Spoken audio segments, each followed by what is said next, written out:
Matapos ang maiinit na engkwentro sa pagitan ng Immigration and Customs Enforcement o ICE agents at ng mga taga-suporta ng mga migrante sa Estados Unidos, isang malawakang protesta ang isinagawa sa bansa noong Sabado. Iisang hinaing ng mga demonstrador wakasan ang anilay malaharing pamumuno ng kasalukuyang administrasyon ni Pangulong Donald Trump. Narito ang report ni Net25 correspondent Rosel Feria. Tinupad ng mga nagngangalit na mamamayan dito sa Estados Unidos ang banta ng mga itong magsagawa ng sabay-sabay at sunod-sunod na protesta laban sa administrasyon ni Pangulong Donald Trump. Mula Los Angeles hanggang San Francisco, Las Vegas, New York, Vermont, Miami, Philadelphia at sa dose-dosena pang mga lungsod sa bansa, daan-daang libo ang nagtungo sa mga lansangan upang magmarcha at labanan ang anilay agresibo at mapang-aping pamumuno ni Pangulong Donald Trump. Ang mga protesta ay sinasabing pinakamalawak na pagpapahayag ng pagtutol sa pamumuno ni Trump mula nang maupong muli ito sa pwesto noong Enero.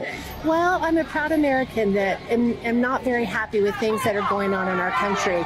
What we've been seeing happening to immigrants that have been just the backbone of our country since the start of our country. Rights on every single aspect of American life are in jeopardy.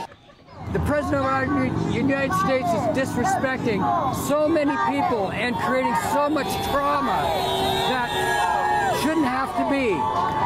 And everyone deserves to be respected. People should not be put in jail for who they are. I'm here on behalf of those who can't. I think it's very important. Honestly, I work in construction with nothing but immigrants.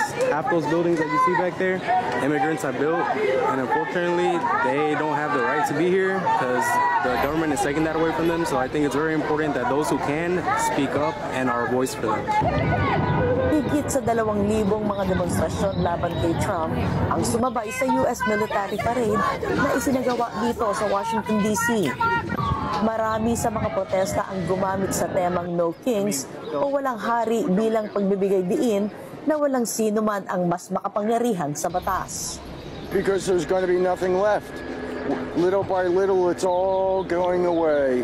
I said on the way down, I don't care if it's snowing, I don't care if it's pouring rain, I don't care if it gets soaking wet. What about George Washington? What did they go through?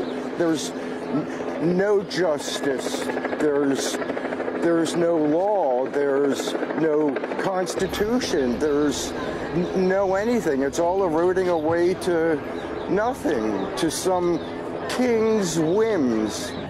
Ang No Kings demonstration dito sa bansa ay bahagi ng malawakang pag-aalsa laban sa kasalukuyang administrasyon. At isa nga sa tinututulan ng mga nagpoprotesta ay ang paraan kung paanong pinatutupad ng administrasyon ang paglipol ng illegal na imigrasyon. Rosel Feria, Washington, D.C. para sa Mata ng Agila International, Trusted, Connected, On Point.